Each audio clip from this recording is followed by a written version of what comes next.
الحمد لله رب العالمين والعاقبة للمتقين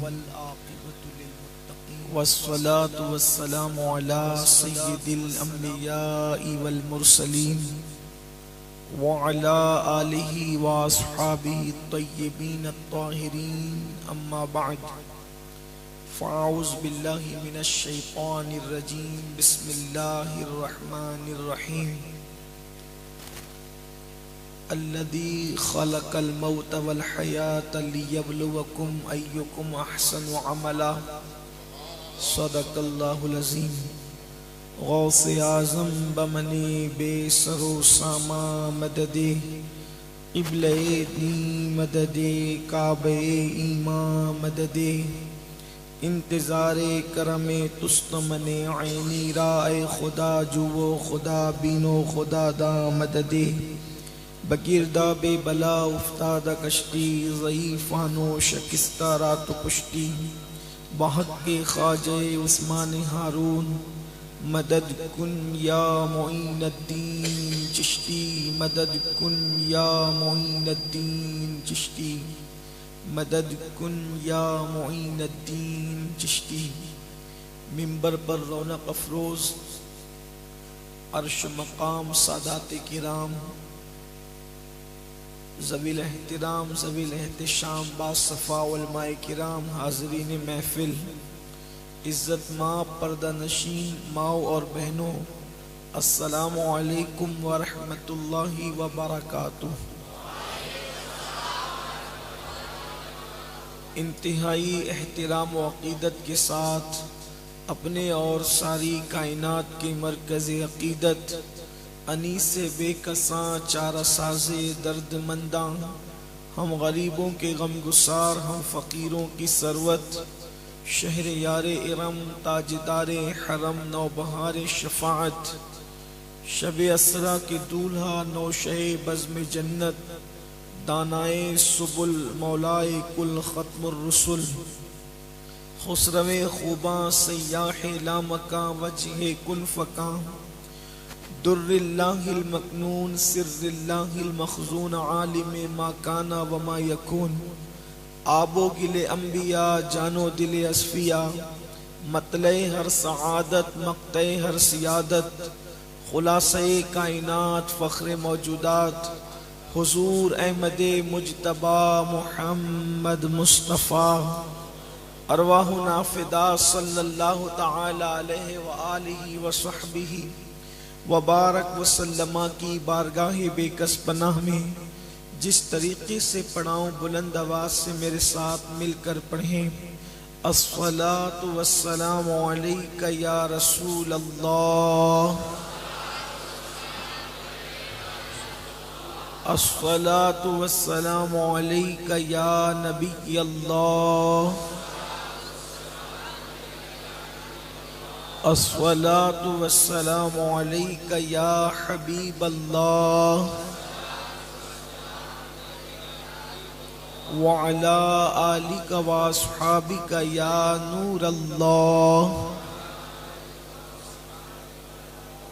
صلی اللہ تعالی علیہ وسلم۔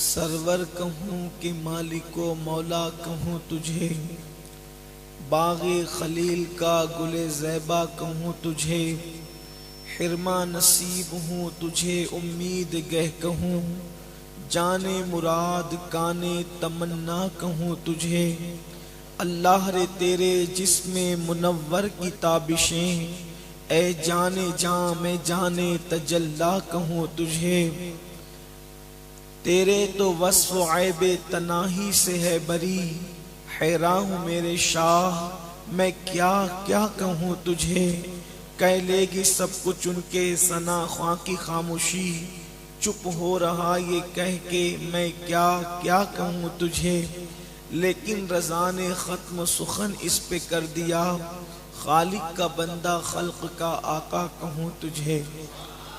آج کی یہ محفل اصلاح عقائد و اعمال کے حوالے سے انعقاد پذیر ہے۔ اور اس علاقے کے جتنے لوگ ہیں اس گاؤں میں رہنے والے ان سب نے حضرت مولانا اسرار صاحب کے ساتھ مل کر اس محفل کو سجانے کے لیے کاوشیں کی۔ اللہ سب کی کاوشوں کو قبول فرمائے، اور جتنے علماء، مشائخ، سادات کرام یہاں تشریف لائے، اللہ سب کی برکتوں سے ان کو اور ہم سب کو مالا مال فرمائے۔ جس آیہ کریمہ کی تلاوت کی گئی ہے، اللہ تبارک و تعالیٰ اس کے متعلق مجھے حق کہنے اور آپ تمامی خواتین پر عمل کرنے اور اسے عام کرنے کی توفیق عطا فرمائے۔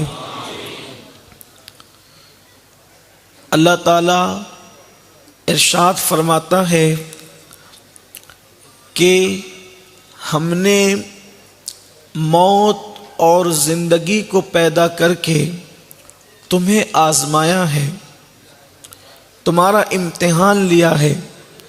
الذی خلق الموت والحیات لیبلوکم ایکم احسن عملا، کہ ہم نے تمہارا امتحان لیا موت اور حیات کو پیدا کر کے، موت اور زندگی کو پیدا کر کے تمہیں آزمایا کہ کون تھوڑی سی زندگی کو پا کر اچھا عمل کرتا ہے۔ اس دنیا میں جو ہم آئے ہیں، ہمارے آنے کا ایک مقصد ہے، زمین کے اوپر نیکی کرنا، زمین کے اوپر اچھا عمل کرنا۔ جب انسان یہ زمین کے سینے پہ چلتا ہے، آپ کبھی غور کریں، کیا کسی نے اپنے سینے پر کسی کو چلنے دیا؟ لیکن یہ زمین ہے کہ یہ زمین سارے انسانوں کا بوجھ اپنے سینے پہ اٹھا رہی ہے، اور لوگوں کو یہ اپنے سینے پہ چلنے دے رہی ہے، اور لوگ دندناتے ہوئے زمین پر چل رہے ہیں۔ آخر یہ کیوں چلنے دے رہی ہے؟ تو آپ کو پتہ چلے گا کہ یہ زمین انسانوں کے لیے گویا کہ ماں کی حیثیت رکھتی ہے۔ یعنی جیسے ایک ماں اپنے بچے کو اپنے سینے پر کھیلنے کودنے دیتی ہے، اپنے سینے سے استفادہ کرنے دیتی ہے، ماں کو کوئی اعتراض نہیں ہوتا۔ اسی طرح سے انسان اس زمین کی کوکھ سے پیدا ہوا، اس زمین کی مٹی سے پیدا ہوا، اس زمین کی خاک سے پیدا ہوا، زمین پہ دندناتے چل رہے ہیں۔ لیکن یہ زمین کا صبر صرف اس لیے ہے کہ روئے زمین پر انسان آیا ہے اچھے عمل کے لیے، نیک کام کے لیے۔ گویا کہ انسان زمین کے اوپر آیا ہے سجدوں سے زمین کو آباد کرنے کے لیے۔ انسان زمین کے اوپر آیا ہے یہاں سچائی کو عام کرنے کے لیے، صداقت کو عام کرنے کے لیے، ظلم کے خاتمے کے لیے، ایک دوسرے کی مدد کے لیے، ایک دوسرے کی غم گساری کے لیے، ایک دوسرے کی غمخواری کے لیے، ایک دوسرے سے پیار کرنے کے لیے، ایک دوسرے سے محبت کرنے کے لیے انسان زمین پر اس لیے آیا۔ اور جب یہ کام کرتے ہیں تو زمین ان کاموں پر گواہ بھی ہوتی ہے، زمین خوش بھی ہوتی ہے۔ لیکن حدیث پاک میں آتا ہے جب زمین کے سینے پر انسان اللہ کی نافرمانی کرتا ہے، جب زمین کے سینے پر انسان گناہ کرتا ہے، آوارگی کرتا ہے، عیاشی کرتا ہے، تو زمین گناہ کرنے والے انسان کو پکار پکار کر کہتی ہے میرے سینے پر تو نیکی کرنے آیا تھا، میرے سینے پر تو پاپ کرنے نہیں آیا تھا، میرے سینے پر تو گناہ کرنے نہیں آیا تھا، میرے سینے پر تو اللہ کی نافرمانی کرنے نہیں آیا تھا۔ اور پھر زمین کہتی ہے، لرز کر کہتی ہے زمین، او مغرور انسان، او اللہ کی نافرمانی کرنے والے انسان، آج اگر تو میرے سینے پر اللہ کی نافرمانی کر رہا ہے تو اس دن کو یاد کر جب تجھے میرے ہی سینے میں دفن کیا جائے گا۔ اس دن تجھے تیرے غرور کا مزہ چکھاؤں گی، اس دن تجھے تیرے گھمنڈ کا مزہ چکھاؤں گی، اس دن تجھے تیرے تکبر کا مزہ چکھاؤں گی۔ میرے پیارے آقا صلی اللہ علیہ وسلم کے پیارے دیوانوں، انسان کو زمین پکار پکار کر کہتی ہے، لیکن انسان سننے کے لیے تیار نہیں۔ وہ خطہ زمین جس کو انسان اللہ کی عبادت سے آباد کرنے آیا تھا، آج اسی زمین پر انسان اللہ کی نافرمانی کر رہا ہے، اور زمین اس کو پکار کر اس کے گھمنڈ کو، اس کے غرور کو، اس کے تکبر کو چیلنج کر رہی ہے، لیکن ہمیں سنائی نہیں دیتا۔ میرے پیارے آقا صلی اللہ علیہ وآلہ وسلم کے پیارے دیوانوں، آج لوگوں کی طبیعت نیک عمل کی بجائے گناہوں کی طرف آمادہ ہے، برائیوں کی طرف آمادہ ہے۔ اور یاد رکھیں، جہاں گناہ ہے وہاں فنا ہے، جہاں گناہ ہوگا وہاں سکون نہیں ہوگا، وہاں قرار نہیں ہوگا، وہاں اطمینان نہیں ہوگا۔ اللہ اکبر۔ میرے پیارے آقا صلی اللہ علیہ وآلہ وسلم کے پیارے دیوانوں، نت نئے گناہ روزانہ الگ الگ انداز سے ہمارے درمیان آتے ہیں، اور ہم گناہوں میں ڈوبتے چلے جاتے ہیں۔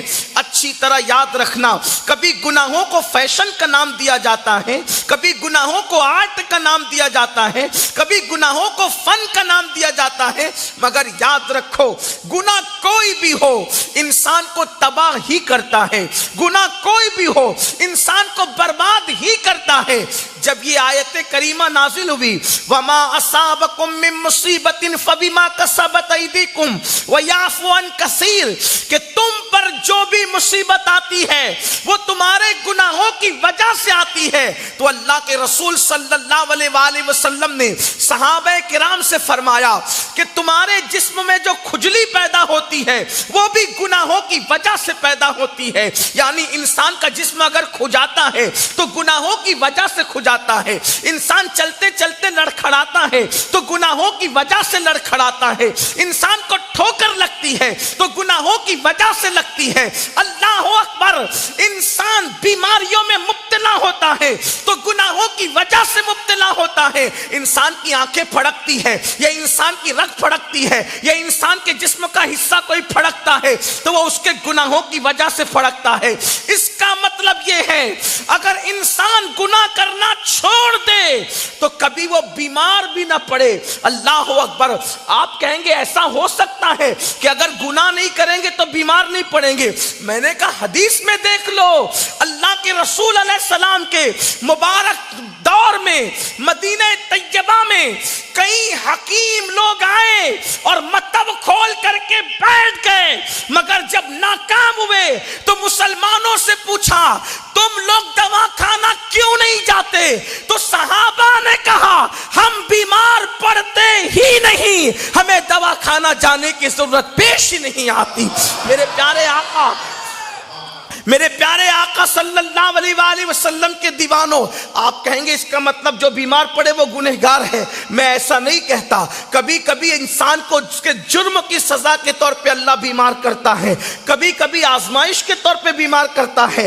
ہر بیمار کو آپ مجرم نہیں کہہ سکتے۔ کبھی کبھی اللہ آزمائش لیتا ہے انسان کی، جیسے حضرت ایوب علیہ السلام کو آزمایا گیا۔ پیارے آقا صلی اللہ علیہ وسلم کے پیارے دیوانوں، یعنی انسان اگر گناہ نہ کرے تو وہ چلتے چلتے کبھی لڑکھڑائے کبھی نہیں، اگر انسان گناہ نہ کرے اس کو کبھی ٹھوکر بھی نہیں لگے گی۔ اللہ اکبر۔ لیکن آج ہم مصیبت کے اندر گرفتار ہیں، اور اپنی مصیبتوں کے باوجود اللہ کی بارگاہ میں توبہ کرنے کی بجائے ہم مزید گناہوں پر دلیر ہوتے جا رہے ہیں۔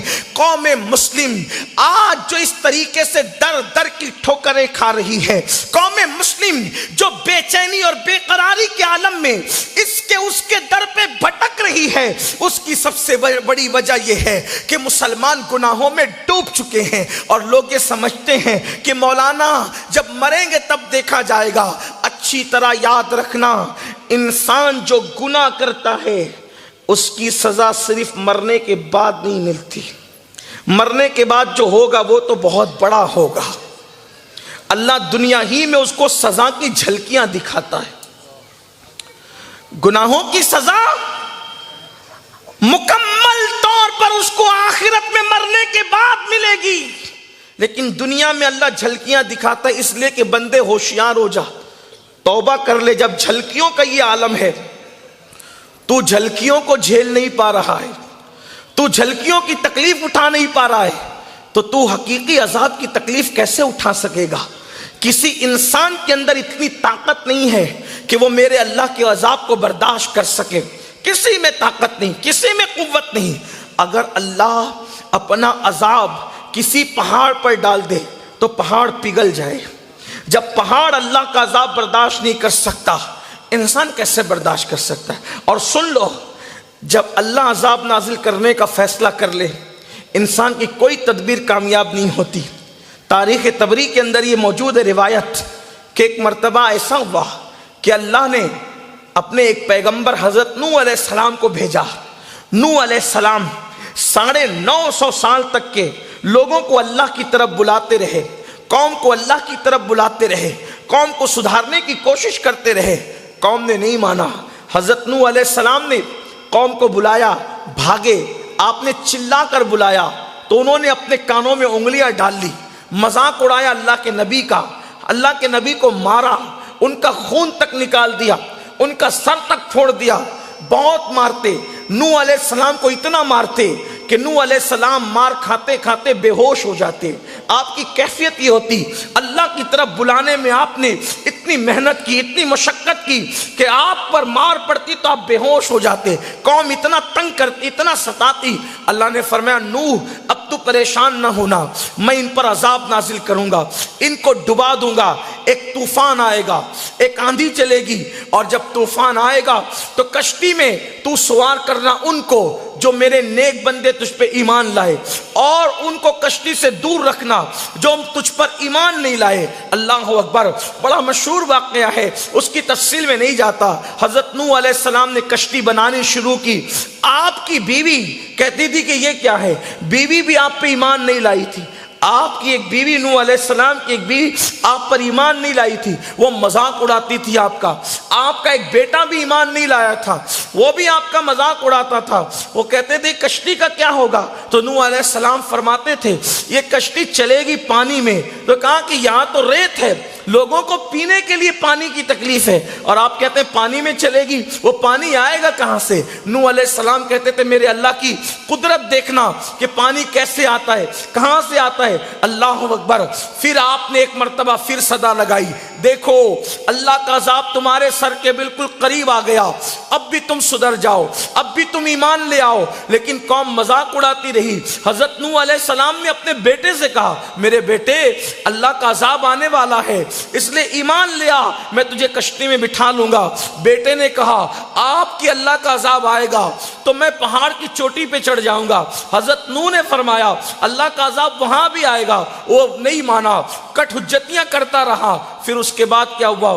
کچھ نوجوان لڑکے تھے، انہوں نے کہا کہ نوح کہتے ہیں کہ اللہ کا عذاب آئے گا، چلو اللہ کے عذاب سے دور بھاگ جاتے ہیں کہ وہاں اللہ کا عذاب ہم تک پہنچ نہ سکے. اور وہ چند لڑکے نکلے، اور نکلنے کے بعد وہ گئے اور بہت دور جا کر اپنے گمان میں کہ یہاں تک وہ طوفان نہیں آ سکتا، وہاں ایک غار میں جا کر کے چھپ گئے. جب وہ غار میں جا کر کے چھپے، ادھر اللہ کا عذاب آیا، وہ لوگ تو پانی میں ڈوب گئے. لیکن یہ جو ڈیڑھ ہوشیار بننے کے لیے نکلے تھے، غار میں جا کر کے چھپے تھے، ان کو پیشاب لگی، اور پیشاب کی شدت ایسی لگی کہ انہوں نے پیشاب کرنا شروع کیا. تو ان کے جسم سے اتنا پیشاب نکلا کہ وہ لوگ تو طوفان میں غرق ہو گئے اور یہ خود کے پیشاب کے اندر ڈوب گئے. یہ اللہ کی خفیہ تدبیر ہے. جب میرا اللہ کسی قوم پر عذاب نازل کرنے کا فیصلہ کر لیتا ہے تو پھر اللہ اکبر کوئی تدبیر کام نہیں آتی. نہ دولت مندوں کی دولت کام آتی ہے، نہ اہل نسب کا نسب کام آتا ہے، نہ اہل حسن کا حسن کام آتا ہے، نہ اہل علم کی ڈگریاں کام آتی ہے. اللہ کے غضب کو چیلنج مت کرو. آج امت مسلمہ اللہ کے عذاب میں گرفتار ہو گئی ہے.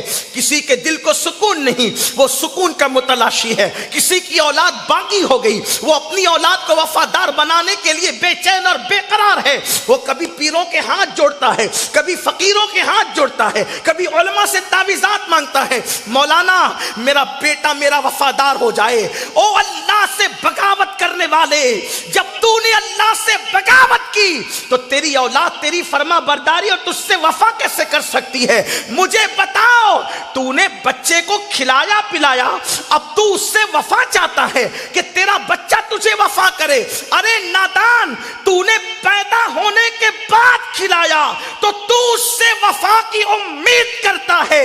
میرے اللہ نے تو ماں کے پیٹ میں تجھے بنایا، ماں کے پیٹ میں تجھے کھلایا، تو باپ ہے، لیکن تو نے اپنے بیٹے کو ماں کے پیٹ میں نہیں کھلایا۔ ماں کے پیٹ میں کھلانے والا میرا اللہ ہے۔ تو باپ ہے، لیکن تو نے اپنے بیٹے کی صورت ماں کے پیٹ میں نہیں بنایا۔ ماں کے پیٹ میں صورت بنانے والا میرا اللہ ہے۔ ارے آئینے میں اپنے چہروں کو دیکھ کر اترانے والوں، کبھی یہ تو سوچا ہوتا اللہ نے مجھے کتنا خوبصورت بنایا، اگر چوہے کی شکل میں بنا دیتا، اگر بندر کی شکل میں بنا دیتا، اگر کتے کی شکل میں بنا دیتا، اگر خنزیر کی شکل میں بنا دیتا، تو بتاؤ انسان ہونے کے بعد بھی کیا کسی کو منہ دکھانے کے قابل رہتے؟ اور اگر وہ کتا، بلی، بندر، سور کی شکل دیتا تو کیا تم اللہ سے پوچھ سکتے تھے کہ تو نے مجھے یہ شکل کیوں دی؟ لیکن اپنی شکلوں کو دیکھ کر خوش ہونے والوں، کبھی سوچا میرے اللہ نے مجھے جو حسن دیا ہے اس کا کتنا بڑا کرم ہے، کتنا بڑا احسان ہے؟ کیسی خوبصورت شکل دی، اس کے بعد ماں کے پیٹ میں نہ جہاں ہوا جا سکتی تھی، نہ جہاں پانی جا سکتا تھا، نہ جہاں سوئی جا سکتی تھی، وہاں میرا اللہ کتنی محبتوں سے کھلاتا رہا، کتنی محبتوں سے پلاتا رہا، کتنی محبتوں سے پالتا رہا۔ جہاں ماں باپ کا گمان بھی نہیں گیا وہاں میرے اللہ نے ہمیں کھلایا۔ اس کے بعد ہمارے پیدا ہونے سے پہلے ماں کے سینے میں ہمارے لیے غذا پیدا کی، وہ لذیذ غذا۔ بتاؤ اگر ماں کے دودھ کو لذیذ کرنے کی بجائے اگر وہ کڑوا کر دیتا تو بتاؤ ہم کہاں ہوتے؟ کیا ہم جی پاتے؟ کیا ہم سو پاتے؟ کیا ہم بڑے ہو پاتے؟ آپ مجھے بتاؤ، تم اپنے بچوں سے تھوڑا سا احسان کر کے وفا کی امید رکھتے ہو، اللہ نے ہم پہ کتنا احسان کیا، کبھی اللہ کے احسان کو سوچا؟ ارے ابھی کورونا کا دور ہے، گزر چکا، ابھی موجود بھی ہے۔ ڈاکٹر اگر 8 گھنٹے آکسیجن دیتا ہے تو لمبی چوڑی بل دیتا اتنے ہزار مجھے دو۔ ڈاکٹر چند گھنٹے آکسیجن دیتا ہے تو ہزاروں لے لیتا ہے۔ ہم پیدا ہونے سے لے کے اب تک اللہ کی آکسیجن استعمال کر رہے ہیں۔ کیا کبھی اللہ نے کوئی بل دیا؟ کیا کبھی کوئی اس کا صلہ مانگا؟ کچھ نہیں مانگتا، بس اتنا کہتا ہے وَأَحْسَنُ عَمَلًا، میرے بندے اچھا عمل کر، وہ بھی میرے لیے نہیں۔ اگر تو اچھا عمل کرے گا اللہ کا کوئی فائدہ نہیں، اگر تو برا عمل کرے گا اللہ کا کوئی نقصان نہیں۔ وہ نقصان سے بھی پاک ہے، وہ فائدے سے بھی پاک ہے۔ لا رد لہ ولا مت لہ ولا مثال لہ ولا مثل لہ ولا جواب، نہ اس کی کوئی مثل ہے نہ مثال ہے۔ وہ اللہ الصمد ہے۔ کعبے پر 360 بت رکھے جاتے ہیں، اس کا کوئی نقصان نہیں ہوتا۔ کعبے کو خدا کھانا بنایا جاتا ہے، اس کا کوئی فائدہ نہیں ہوتا۔ پوری کائنات اس کی بارگاہ میں جھک جائے، اس کا کوئی فائدہ نہیں ہوتا۔ پوری کائنات اس سے بغاوت کرے، اس کا کوئی نقصان نہیں ہوتا۔ لوگ اچھا کرتے ہیں اپنے لیے، لوگ برا کرتے ہیں اپنے لیے۔ تو مجھے بتاؤ، آپ کے بچے اگر باغی ہو رہے ہیں اس لیے کہ آپ اللہ کے باغی ہو گئے، میاں بیوی کے درمیان سے محبت اٹھ گئی اس لیے کہ آپ اللہ کے باغی ہو گئے، اے میری قوم کے جوانوں، اے مسلمانوں، جو خدا سے وفا کر لے تو اولاد ہی وفادار نہیں ہوتی، بلکہ کافروں کے اونٹ بھی اس کے وفادار ہو جاتے ہیں۔ اگر میرے خواجہ کہتے ہیں ہم تو چلے اونٹ تم بیٹھے رہنا، تو وہ بے منہ کے جانور بھی غریب نواز سے وفا کر کے بتاتے ہیں جو یار کا وفادار ہوگا کائنات اس کی وفادار ہو جایا کرے۔ نعرہ تکبیر،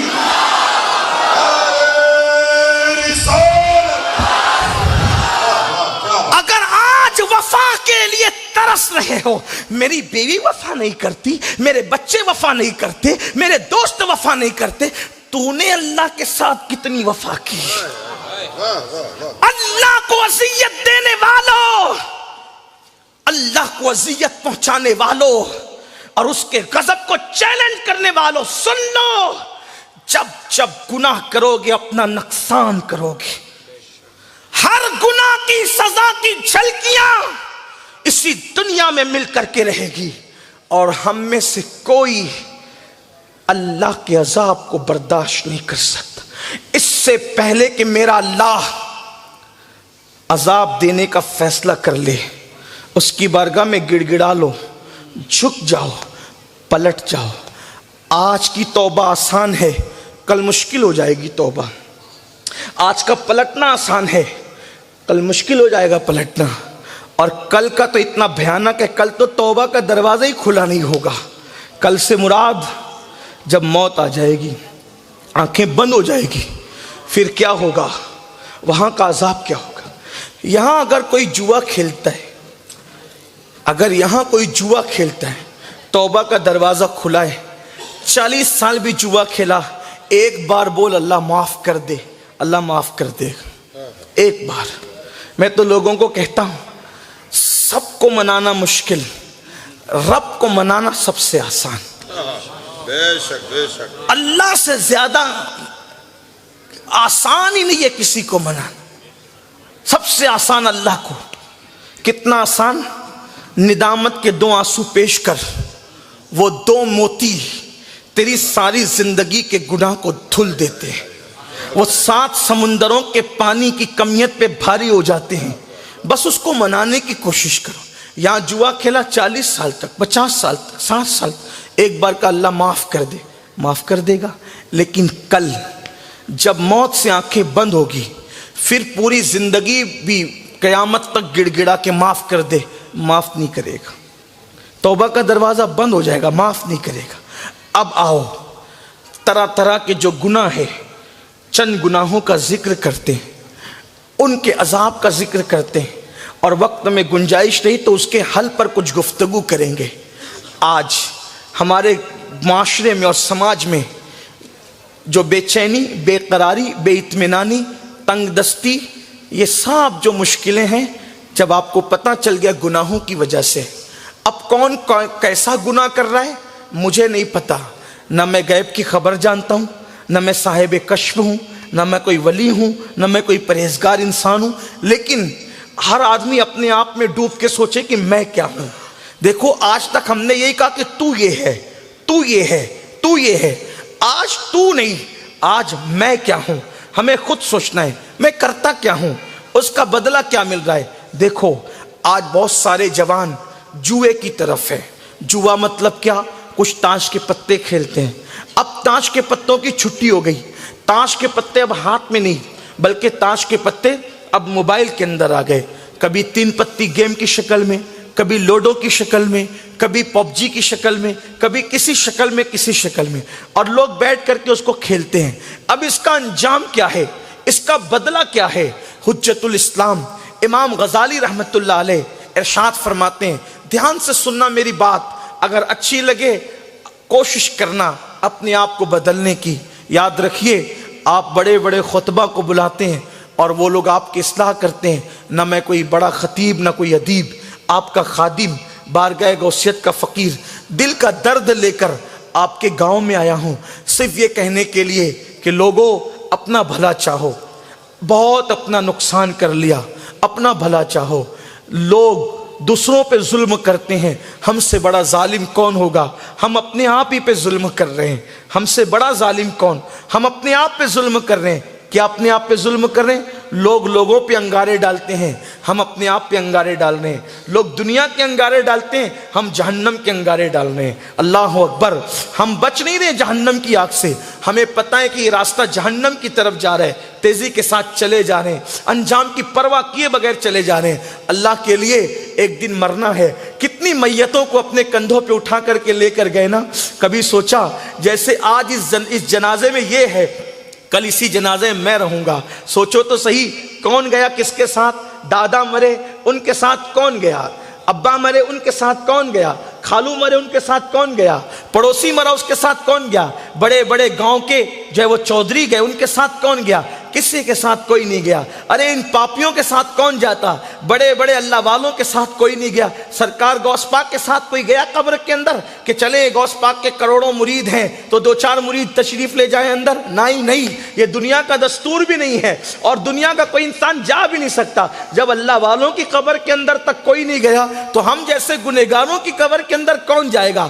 ہر ایک کے ساتھ چاہے وہ نیک ہو یا بد ہو اس کے ساتھ 2 ہی چیز گئی، ایک اس کا اچھا عمل گیا، ایک اس کا برا عمل گیا۔ اب اس کفن میں لے کر جو جانا ہے، سوچو تم 8-8 گھنٹے 10-10 گھنٹے 12-12 گھنٹے محنت کرتے ہو کس کے لیے؟ پیسوں کے لیے دوڑ دھوپ کرتے ہو، نہ سچ کا منہ دیکھا نہ جھوٹ کا منہ دیکھا، نہ حلال دیکھا نہ حرام دیکھا، نہ موسم دیکھا گرمی نہ سردی، کچھ نہیں دیکھا، مال کماؤ مال کماؤ۔ آپ سے پوچھتا ہوں جو آپ کو کفن میں نہیں لے جانا اس کے لیے ہم نے کتنی محنتیں کی، جو چھوڑ کے جانا اس کے لیے کتنی محنتیں کی، اور جو کفن میں لے جانا اس کے لیے کیا کیا؟ آپ مجھے بتاؤ ہم نے کیا کیا؟ آج اگر کسی کو بولو بھائی تو کام کرتا ہے، چھوٹے سے چھوٹا بچہ کہتا ہے کرتا ہوں اس لیے کہ مولانا 2 روٹی کھانا ہے پیٹ کو، زندگی گزارنے کے لیے تو کچھ نہ کچھ کرنا پڑے گا نا، سب کرتے ہیں۔ جو انتہائی نکمے لوگ ہیں کم سے کم وہ بھیک مانگتے ہیں کہ چلے بھیک مانگ کر گزارا کریں، لیکن ہر آدمی لگا ہوا ہے روزی روٹی کے لیے۔ کتنا نادان ہے نا انسان، اللہ اکبر۔ ارے روٹی تو کتوں کو بھی مل جاتی ہے، اس روٹی کے لیے کتنی محنت کر رہے ہو، لیکن مغفرت تو سب کو نہیں مل سکتی، مغفرت اسی کو ملے گی جس کو وہ چاہے گا۔ اللہ اکبر۔ اس کا اعلان ہے ہم جسے چاہیں گے عذاب دیں گے اور ہم جسے چاہیں گے معاف کر دیں گے۔ اللہ اکبر۔ اور ہم مغفرت کی کوشش نہیں کرتے، قبر میں جو لے جانا ہے اس کے لیے کوشش نہیں کرتے۔ تو عرض یہ کر رہا تھا جو لوگ موبائل پر جوا کھیلیں یا اسی طریقے سے گھروں میں بیٹھ کے کھیلیں یا آنگن میں بیٹھ کر کھیلیں، آج نوجوانوں کا 70% طبقہ جو ہے وہ جوئے میں مبتلا ہے۔ کوئی جنگلی رمی کے نام پہ پیسے آنا چاہیے، گھر بیٹھے پیسے آنا چاہیے، کوئی رمی کھیل رہا ہے، کوئی یہ کر رہا ہے، کوئی وہ کر رہا ہے۔ اب سنو، حجت الاسلام امام غزالی رحمت اللہ علیہ فرماتے ہیں کہ جو لوگ دنیا میں جوا کھیلتے ہوں گے، بلکہ انہوں نے تو اور مبالغہ کیا، کھیلنے کی بات نہیں کی، صرف جوا کھیلنے کا ذکر تو کیا، ساتھ میں یہ بھی فرمایا کہ صرف جو جوا کے آلات اپنے ہاتھوں میں لے لیں گے، جوے کے آلات اپنے ہاتھوں میں لیں گے، ابھی کھیلا نہیں، کھیلنے کے لیے ہاتھ میں لیا، اور اللہ اکبر، جب وہ مرنے کے بعد قیامت کے دن اٹھیں گے تو ان کے ہاتھ سور کے خون میں رنگے ہوئے ہوں گے، خنزیر کے خون میں ان کے ہاتھ رنگے ہوئے ہوں گے۔ میرے وہ نوجوان بھائی جو جوا کھیلنے کی وہ نادانی کر رہے ہیں، وہ دل کے کانوں سے سنیں، دولت ہی سب کچھ نہیں ہے، دولت تو ناچنے والے بھی کما لیتے ہیں، دولت تو جسم بیچ کر بھی کمانے والے کما لیتے ہیں، دولت تو بچوں کو بیچ کر بھی کمانے والے کما لیتے ہیں، دولت کوئی بڑی چیز نہیں، دولت تو بھیک مانگ کے بھی لوگ کما لیتے ہیں۔ اللہ اکبر۔ دولت کے چکر میں اتنا بڑا نقصان کہ جوئے کے ذریعے سے تم اپنے ہاتھوں کو کہاں لے جا رہے ہو؟ امام غزالی جیسا عارف باللہ ولی کامل، اپنے وقت کا عظیم صوفی، ارشاد فرماتے ہیں جوا کھیلنے والے جب قیامت کے دن اٹھیں گے تو ان کے ہاتھ سور کے خون میں، خنزیر کے خون میں رگے ہوئے ہوں گے۔ ہاں وہی سور اگر کھاتے وقت نظر آ جائے تو تم کھانا چھوڑ دیتے ہو، وہی سور اگر راستے میں نظر آئے تو تم راستہ بدل دیتے ہو، اتنی نفرت کرتے ہو نا سور سے۔ اور جب وہ جوا کھیل کر انجام یہ ہے کہ وہی سور کے خون میں وہ ہاتھ رنگے ہوں گے جو جوا کھیلتے ہوں گے۔ نقصان کیا ہوگا؟ قیامت کے دن سور کے خون میں ہاتھ رنگے ہوں گے۔ ابھی آپ دیکھیں یہاں آج آپ کے جلسے میں پیران اعظام آئے، سادات کرام آئے، آپ کی تمنا کیا ہے؟ ایک ہی تمنا لے کر آئے، وہ دور دور سے، کوئی 100 کلومیٹر سے، کوئی 60 کلومیٹر سے، کوئی 50 کلومیٹر سے، اتنی کڑاکے کی سردی میں اگر گاؤں کے لوگ بھی اپنا آرام چھوڑ کر آئے، اگر آج یہاں جلسہ نہیں ہوتا تو گاؤں کے لوگ اب تک سو چکے ہوتے، کھانا کھا کر ان کی ایک نیند ہو گئی ہوتی، آرام چھوڑ کر آئے، راحت چھوڑ کر آئے، سب چھوڑ کر آئے۔ کیا علماء کی تقریریں سنیں گے اور اس تقریر سننے سے زیادہ شوق ہے ایک بار ان سے مصافحہ کر لیں، بس ایک بار ہاتھ چومنے کا موقع مل جائے۔ اس کے لیے کتنی محنت ہے، کتنی تگ و دو ہے۔ میں نے لوگوں کو دیکھا گھنٹوں کھڑے رہتے ہیں بزرگوں سے مصافحہ کرنے کے لیے، بڑی سے بڑی قربانی دیتے ہیں۔ آپ سے میں پوچھنا چاہتا ہوں، اے میرے آقا علیہ السلام کے غلاموں، علماء اور سادات سے مصافحے کے لیے ان کو دیکھ کے کتنا تڑپتے ہو؟ اب غور سے سننا، جب قیامت کا دن ہوگا نا، میدان محشر ہوگا، تو میدان محشر میں رسول اللہ کی آمد ہوگی، مصطفیٰ کریم کی آمد ہوگی۔ حضور اپنی زلفوں کو لہراتے ہوئے جب تشریف لائیں گے تو وہ منظر ہی الگ ہوگا، بلکہ قیامت پر بھی قیامت ہوگی، قیامت پر بھی قیامت ہوگی۔ جب ان کی جلوہ آرائی ہو رہی ہوگی، جب ان کی جلوہ نمائی ہو رہی ہوگی، وہ اپنے رخ طابہ پر جب جلووں کا جھومر لہرا کر اور جلووں کا جھومر ڈال کر اپنے رخ انور کو جب بے نقاب کر کے تشریف لا رہے ہوں گے، میرے امام کہتے ہیں کاش محشر میں جب ان کی آمد ہو اور بھیجے سب ان کی شوکت پہ لاکھوں سلام، تو مجھ سے خدمت کے قدسی کہیں ہاں رضا مصطفیٰ جان رحمت پہ لاکھوں سلام۔ جب وہ آ رہے ہوں گے پورا میدان محشر میں شور ہوگا، وہ آ گئے، وہ آ گئے، وہ آ گئے، اور وہ آئیں گے تو سارے اولین اور آخرین ان کو رشک کی نگاہ سے دیکھیں گے۔ ارے جب وہ آئیں گے تو اس وقت ابراہیم خلیل اللہ ان سے کہیں گے یا رسول اللہ آج آپ مجھے بھی اپنی امت میں شامل کر لیجئے۔ اللہ اکبر۔ خلیل اللہ ابو الانبیاء، خلیل اللہ نبیوں کے باپ، سارے نبیوں کے باپ، وہ میرے نبی سے کہیں گے آپ مجھے بھی آج اپنا امتی بنا لیجئے۔ سوچو اس دن امت محمدیہ کی خوش نصیبی کا عالم کیا ہوگا، خوش بختی کا عالم کیا ہوگا کہ اللہ کی کرسی پر محمد الرسول اللہ کو بٹھایا جائے گا، خدا کی کرسی پر محمد الرسول اللہ کو بٹھایا جائے گا، اللہ کے عرش پر محمد الرسول اللہ کو بٹھایا جائے گا، ان کے ہاتھوں میں حمد کا پرچم ہوگا۔ میرے امام کہتے ہیں صبا وہ چلے کہ باغ پھلے، وہ پھول کھلے کہ دن ہو بھلے، لوا کے تلے سنا میں کھلے رضا کی زبان تمہارے لیے۔ آؤ اس دن کی بات آ گئی تو عرض کر دوں کہ اللہ اکبر، پھر جنت کی چابیاں لائی جائے گی۔ حضرت رضوان جنت کی چابی لے کر کے آئیں گے اور کہیں گے یا رسول اللہ یہ جنت کی چابیاں کسے دوں؟ تو آقا فرمائیں گے میرا ابو بکر کہاں ہے، یہ جنت کی چابیاں اس کے حوالے کر دی جائیں۔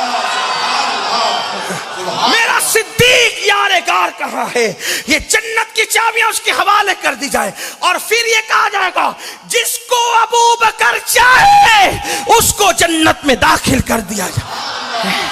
دیکھو مالکوں کی عادت ہوتی ہے کہ وہ تجوریوں کی چابی خود لے کر نہیں پھرتے، بلکہ تجوریوں کی چابی بادشاہ لوگ غلاموں کے ہاتھ میں دیا کر۔ ارے وہ بادشاہ کیسا جو خود چابی لے کے گھومے؟ تو جب چابی جنت کے مالک نے، جنت کے جو ہے وہ خازن حضرت رضوان نے کہا کہ یہ چابی کس کو دوں، تو فرمائیں گے ابو بکر کو دیا جائے، میرے غلام کو دیا جائے، جس نے مجھ پہ پہلے کلمہ پڑھا، جو میرا پہلا جانشین ہوا، جس کو مصلی پہ رسول اللہ نے کھڑا کیا۔ ان کا مبارک مہینہ بھی تو چل رہا ہے۔ اللہ اکبر۔ تو یہ سب ہو رہا ہوگا۔ ابھی میں شریع کی بات کروں گا تو بہت باتیں نکلے گی، اپنے اصل عنوان سے ہٹ نہ جاؤں، لیکن بس ایک دو مصرے پڑھ کر کے آگے بڑھتا ہوں۔ محشر کیوں ہوگا؟ محشر کیوں ہوگا؟ اللہ تو عالم الغیب و شہادہ ہے، اس نے تو خود ہی لکھا کون جنتی ہے کون جہنمی ہے۔ پھر محشر کیوں بپا کرے گا؟ تو محشر اس لیے بپا کرے گا، استاد زمن کہتے ہیں فقط اتنا سبب ہے انعقاد بزم محشر کا کہ ان کی شان محبوبی دکھائی جانے والی ہے۔ دنیا میں لوگ میرے نبی کی توہین کرتے ہیں، وسیم لانتی جیسے لوگوں کو قیامت میں بتائے گا او کتے دیکھ تو توہین کرتا تھا، میں نے مرتبہ اس کا کتنا بلند کیا ہے۔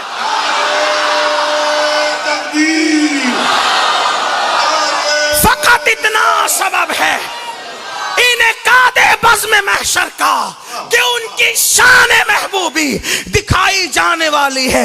اللہ کے عرش پہ ان کو بیٹھا دیکھ کر کافر بھی کہیں گے یہ تو اللہ کے رسول ہیں، منافق کہیں گے یہ بھی اللہ کے رسول ہیں، سب کہیں گے، ماننے والے گستاخ بھی کہیں گے یہ تو اللہ کے رسول ہے۔ اللہ کہے گا آج نہیں مانتا، کیونکہ ماننے کا وقت دنیا میں تھا، اب تمہارا ٹائم چلا گیا۔ میرے امام کہتے آج لے ان کی پناہ، آج مدد مانگ ان سے، پھر نہ مانیں گے قیامت میں اگر مان گیا۔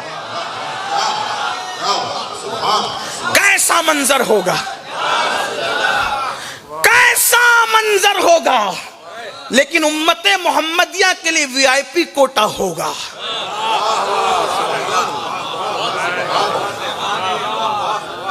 کون سا وی آئی پی کوٹا پتہ ہے؟ حضرت بیدم شاہ وارسی بہت دمدار بات کہتے ہیں عجب تماشا ہو۔ تماشا کہتے ہیں دیکھنے کی چیز کو، تماشا کہتے ہیں دیکھنے کی چیز کو، وہاں دیکھنے کی کیا چیز ہوگی؟ عجب تماشا ہو میدان حشر میں بیدم، میری طرف دیکھ لیں تو یہ شعر شاید سمجھ میں آ جائے۔ بیدم شاہ وارسی کہتے ہیں عجب تماشا ہو میدان حشر میں بیدم، کہ سب ہو پیش خدا اور میں روبرو رسول، کہ سب ہو پیش خدا، کہ سب ہو پیش خدا، قوم موسیٰ ہو پیش خدا، قوم نوح ہو پیش خدا، قوم عیسیٰ ہو پیش خدا، اور غلام محمد ہو روبرو رسول، کہ سب ہو پیش خدا اور میں روبرو رسول۔ اور اقبال جیسا قلندر کہتا ہے، کیا کہتے ہیں یہ جنت مبارک رہے زاہدوں کو، یہ جنت مبارک رہے زاہدوں کو، کہ میں آپ کا سامنا چاہتا ہوں۔ جنت مبارک رہے زاہدوں کو کہ میں آپ کا، اور پھر سب بولے اور بریلی کا تاجدار چپ رہے، تو بریلی کا تاجدار کہتا ہے شربت نہ دے، شربت نہ دے، نہ دے۔ دیکھو آ گئی نا سب پہ گالی بائی بات، کیا کہنے؟ شربت نہ دے، نہ دے، تیری رویت ہو خیر سے، شربت نہ دے، نہ دے، تیری رویت ہو خیر سے، یہ شہد ہو تو پھر کسے پرواہ شکر کی ہے، یہ شہد ہو تو یہ محشر ہے۔ محشر یہ ہے کہ جب وہ آئیں گے اپنی سواری پر تو سب کہیں گے آج تو مزہ آ گیا، آج تو مزہ آ گیا۔ کیوں؟ اس لیے کہ جس کے لیے محشر ہے وہ تو ہمارا ہے، وہ تو ہمارا، ہم ہیں ان کے، وہ ہے تیرے تو ہوئے ہم تیرے، اس سے بڑھ کر تیری سمت اور وسیلہ کیا۔ دیکھا اپنے نبی کا وہاں سب چلے گا، یہاں بھی ان کا سکہ چلتا ہے، وہاں بھی ان کا سکہ چلے۔ دنیا ان کے لیے بنائی، قبر ان کے لیے سجائی، اور محشر بھی انہی کے لیے ہوگا، ان کی شان بتانے کے لیے ہوگا۔ لیکن جوا کھیلنے والوں، میرے دل کا درد بھی سن لو، جب وہ اللہ کی کرسی پہ بیٹھیں گے، اللہ کے عرش پہ جلوہ گر ہوں گے، تو اس وقت وہ اپنے امتیوں سے مصافحہ کریں گے۔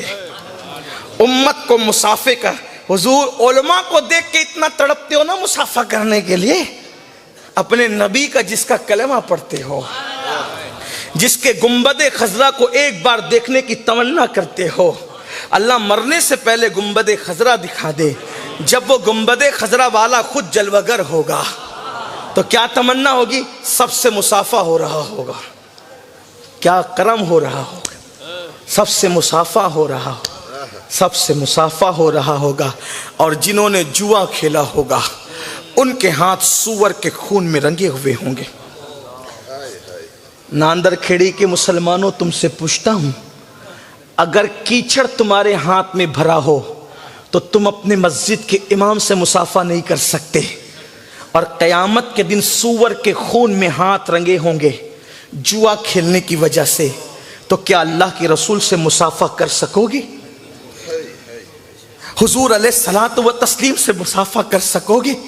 کتنا پچھتاؤ گے نا، کتنا تڑپو گے نا، کتنا بلکو گے نا، لیکن اس وقت کا پچھتانا کوئی کام نہیں آئے گا، اس وقت کا بلکنا کوئی کام نہیں آئے گا، اس وقت کا معافی مانگنا کوئی کام نہیں آئے گا۔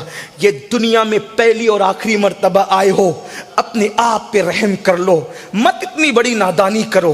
کیوں کھیلتے ہو جوا؟ کیوں ہاتھ لگاتے ہو جوے کو؟ گیم کیوں کھیلتے ہو جو جوے کی شکل کے گیم ہے؟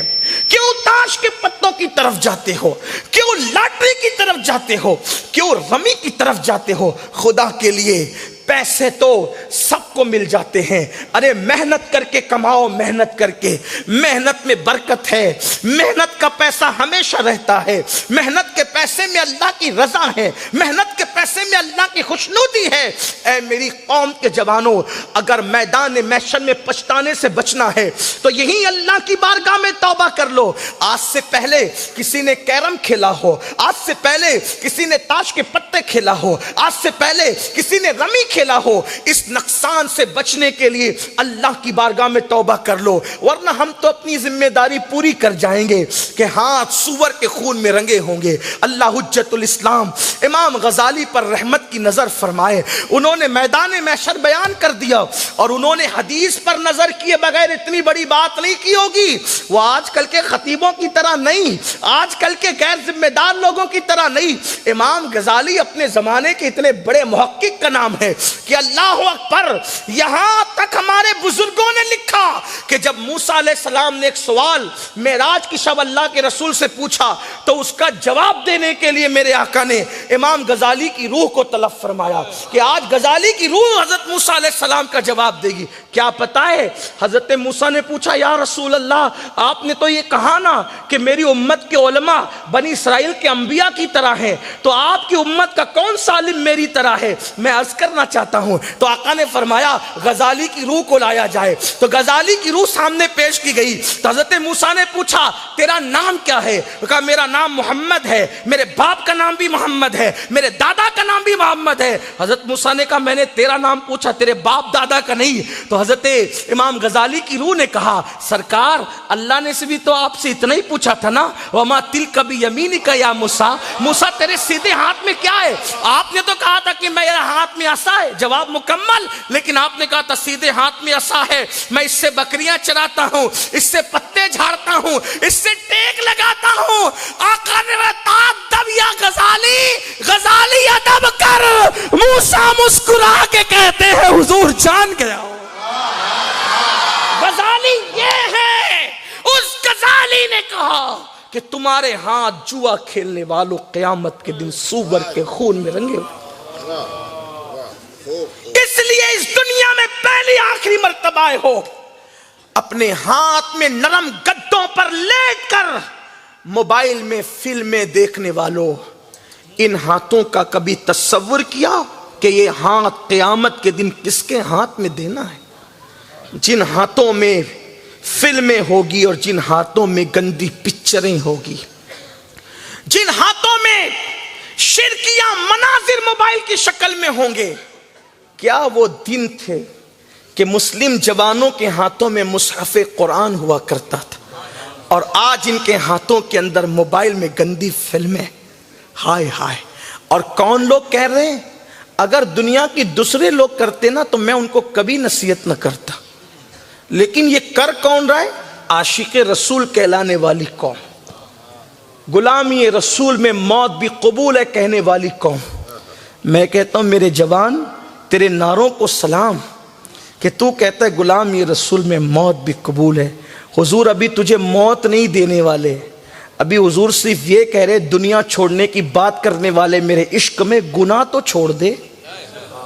ہاں حضور آج یہ نہیں فرما رہے نا آپ کو کہ آپ دنیا چھوڑو، اور دنیا چھوڑنے والے چھوڑ گئے۔ پہلی رات کی دلہن چھوڑ کر کے جس نے دنیا چھوڑی، جان قربان کی، وہ بلال تھے، بلال جو دہکتے ہوئے انگاروں پہ لٹائے گئے لیکن کبھی انہوں نے دامن مصطفیٰ نہیں چھوڑا. جو قوم اپنے نبی کے عشق کا دعویٰ کر کے گناہ نہ چھوڑے، جس قوم کا حال یہ ہو گانے ہم سنیں، فلمیں ہم دیکھیں، سیریل ہم دیکھیں، زنا کے مناظر میری قوم کے جوان اس میں ڈوب جائیں. یہ جو اپنے موبائل کے مشکل پاسورڈ کس لیے ہے؟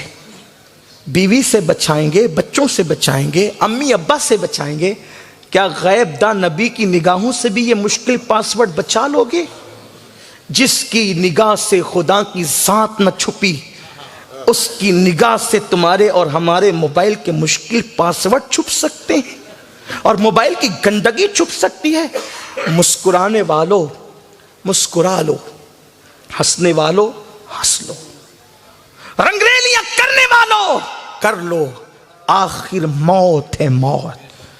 جس دن روح کا رشتہ جسم سے ٹوٹے گا اس دن شاید مجھ جیسے فقیروں کے یہ تلخ جملے تمہارے کانوں میں صدائے بازگشت بن کر کے گونج رہے ہوں گے، لیکن اس دن پچھتانے کے سوا کچھ نہیں ہوگا. آج دوستوں کی محفلوں کے لیے 6 گھنٹے نکال لیتے ہو اور اللہ کی عبادت کے لیے 10 منٹ کا ٹائم نہیں. علماء چیخ رہے ہیں، علماء آواز لگا رہے ہیں، خطبہ نصیحت کر رہے ہیں. کون ہے ان کی نصیحت پر آواز دینے والا؟ کون ہے لبیک کہنے والا؟ میرے جوان لبیک یا رسول اللہ کا نعرہ لگاتے ہیں تو میرا سینہ خوشی سے چوڑا ہوتا ہے، لیکن اندر سے دل روتا ہے. جو جوان جلسے میں لبیک یا رسول اللہ کہہ رہا ہے اس بیچارے کو پتہ ہی نہیں کہ میں کہہ کیا رہا ہوں. کبھی سوچا لبیک یا رسول اللہ کا مطلب کیا؟ دوسروں کو بولتے بولتے خود بول رہے ہو، اچھا ہے بولو، منع نہیں کرتا، لیکن طوطے تو نہ بنو نا، مٹھو تو نہ بنو نا. بغیر سمجھے وہ موسیٰ اور عیسیٰ بول رہا ہے، اس کو پتا کیا ہے میں بول کیا رہا ہوں. لوگوں کو اچھا لگ رہا ہے یہ موسیٰ و عیسیٰ بول رہے ہیں، اسے پتا ہے موسیٰ کون ہے علیہ السلام، عیسیٰ کون ہے علیہ السلام. آپ بھی لبیک یا رسول اللہ بولے ہو، کبھی سوچا کیا بول رہے ہو؟ بول کیا رہے ہو؟ لبیک یا رسول اللہ. یا رسول اللہ میں حاضر ہوں. کہاں؟ جلسے میں چپ نہیں ہوتے، گھنٹوں نعرہ لگاتے ہو، بہت خوشی ہوتی ہے. چلو قوم یہ تو کہنے لگی کہ میں حاضر ہوں یا رسول اللہ، لیکن آپ سے پوچھتا ہوں رسول اللہ کے حکم پر مؤذن بلا رہا ہے حی علی الصلاۃ، وہاں تو آپ غیر حاضر ہیں. کہاں حاضر ہو؟ نماز میں حاضر ہو، رمضان المبارک کے روزوں میں حاضر ہو، تراویح کی نماز میں حاضر ہو، ہر جگہ سے غائب، اور جلسے میں کہتے ہو میں حاضر ہوں یا رسول اللہ. کس کی بارگاہ میں جرت کر رہے ہو؟ مجھے تو یہاں امام اہل سنت کا ایک واقعہ یاد آتا ہے تو میں تڑپ جاتا ہوں. میرے امام کے پاس ایک شاعر آیا اور آ کر کہتا ہے امام میں نے نعت لکھی ہے، سنانا چاہتا ہوں. فرمایا ہم تو 2 شاعروں کے سوا کسی کو سنتے نہیں، لیکن لائے ہو سن لیتے، پڑھو. اس نے پڑھا، بہت درد بھرا کلام تھا، اتنا درد بھرا کلام کہ اس کا ایک مصرع یہ تھا کہ حضور آپ کے بغیر میں ایسے تڑپ رہا ہوں جیسے پانی کے بغیر مچھلی تڑپتی ہے. وہ عشق و محبت کا امام تڑپ گیا. جب وہ اپنا کلام پورا کر چکا تو میرے امام نے کہا جو تیرا قلم کہہ رہا ہے، جو تو نے لکھا ہے نا، اگر وہی تیرے دل کے جذبات ہے تو احمد رضا تیری جوتیاں اپنے سروں پہ رکھنے کے لیے تیار ہے، لیکن اگر تو نے جو لکھا ہے وہ تیرے دل کے جذبات نہیں ہے تو کتنی بڑی بارگاہ میں تو جھوٹ بولنے کی جسارت کر رہا ہے. میں تمہیں سلام کرتا ہوں، تمہاری جوتیاں میرے سروں پر ہے اگر تم کہہ رہے ہو کہ غلامی رسول میں موت بھی قبول ہے. اللہ آپ کو سلامت رکھے، جیو بہت جیو، اپنے پوتوں نواسے پر پوتوں کی زندگیاں بھی دیکھو، لیکن نبی کے عشق میں موت بھی قبول کرنے والوں، آج موت قبول کرنے کا وقت نہیں، صرف نیکیاں قبول کر لو، صرف شریعت کا قانون قبول کر لو، صرف اسلام کا قانون قبول کر لو. جو قوم اپنے چہرے پر نبی کے عشق میں داڑھی کے چند بالوں کا بوجھ نہ اٹھا سکے، وہ قوم موت کا بھاری بھرکم پنجہ کیا لے سکے گی؟ آؤ جس عشق مصطفیٰ کے درس کو بھول گئے پھر سے پلٹو، چھوڑ دو گناہ۔ جس نے عشق کیا اس نے گناہ چھوڑا، اور عاشق تو سچا وہی ہے جو یار کی ناپسند چیز کو چھوڑ دے۔ میں تو کہتا ہوں کم سے کم نہیں کسی سے سیکھا، نہ بلال سے سیکھا، نہ صدیق سے سیکھا، نہ مولا علی سے سیکھا، نہ فاروق اعظم سے سیکھا، کم سے کم ایک مجنوں سے ہی کچھ سیکھ لیا ہوتا۔ مجنوں سے کچھ سیکھ۔ مجنوں کو کسی نے دیکھا، مجنوں تو اس گلی سے کیوں نہیں جاتا؟ تو کہا سنا ہے اس گلی میں لیلا کا دشمن رہتا ہے، اس لیے میں اس گلی میں جانا پسند نہیں کرتا، کیونکہ جس گلی میں میرے لیلا کا دشمن ہو اس گلی میں جانا بھی میری لیلا کی توہین ہے۔ اس نے ایک لیلا سے پیار کیا تو لیلا کے دشمن کی گلی چھوڑ دیا، اور ہم ان گناہوں کے اندر زندگی گزار رہے ہیں جو گناہ میرے نبی کے دل کو تکلیف پہنچاتے ہیں، جو گناہ میرے نبی کے دل کو اذیت پہنچاتے ہیں۔ آپ کیا سمجھتے ہیں وہ لانتی وسیم جیسے پلیدوں کی گستاخیاں حضور کے دل کو اتنی تکلیف نہیں پہنچاتی جتنے ہمارے گناہ حضور کے دل کو تکلیف پہنچاتے ہیں؟ کیوں؟ اس لیے کہ سورج پہ تھوکنے والے تک تھوک سورج تک نہیں پہنچتا، اس کے منہ پہ پلٹ آتا۔ تو جو حضور کی توہین کرتا ہے وہ بتاتا ہے کہ میں نسب میں کون سا ہوں، اس کی ماں کتنی بدچلن ہے، اس کی اوقات کیا ہے، اس کا نسب کیا ہے۔ لیکن عاشقوں سے تو یہ توقع نہیں نا۔ اللہ کے رسول علیہ الصلوۃ والتسلیم فرماتے ہیں تمہارے اعمال ہفتے میں 2 دن میرے پاس پیش کیے جاتے ہیں، جب میں تمہاری نیکیاں دیکھتا ہوں تو خوش ہو کے تمہارے لیے دعا کرتا ہوں، اور جب میں تمہارے گناہ دیکھتا ہوں تو میرے دل کو تکلیف پہنچتی ہے۔ جو ماں کا دل دکھائے مرتے وقت اس کی زبان پہ کلمہ نہیں آتا، جو اپنے نبی کا دل دکھائے۔